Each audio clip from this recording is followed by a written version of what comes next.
پھر جب تم حج کے ارکان پورے کر لو تو اللہ کو یاد کرو جیسے تم اپنے باپ داداؤں کو یاد کرتے تھے یا اس سے بھی بڑھ کر۔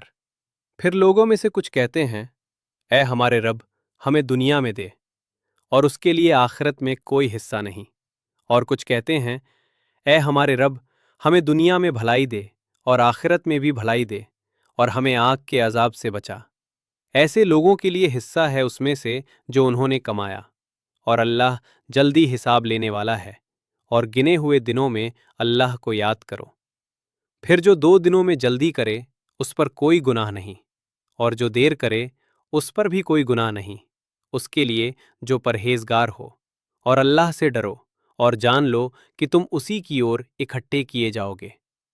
اور لوگوں میں سے کوئی ایسا ہے جس کی دنیا کی باتیں آپ کو اچھی لگتی ہیں، اور وہ اپنے دل کی بات پر اللہ کو گواہ بناتا ہے، حالانکہ وہ سب سے زیادہ جھگڑالو ہے، اور جب وہ مرتا ہے تو دھرتی میں فساد پھیلانے کی کوشش کرتا ہے اور کھیتی اور نسل کو برباد کرتا ہے، اور اللہ فساد کو پسند نہیں کرتا۔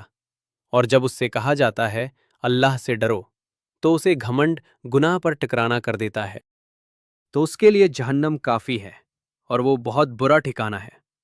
اور لوگوں میں سے کوئی ایسا بھی ہے جو اللہ کی خوشی پانے کے لیے اپنی جان بیچ دیتا ہے، اور اللہ اپنے بندوں پر بہت مہربان ہے۔ اے ایمان والو، اسلام میں پوری طرح داخل ہو جاؤ اور شیطان کے قدموں کا پالن نہ کرو، بے شک وہ تمہارا کھلا دشمن ہے۔ پھر اگر تم صاف نشانیوں کے بعد بھی پھسل جاؤ تو جان لو کہ اللہ زبردست حکمت والا ہے۔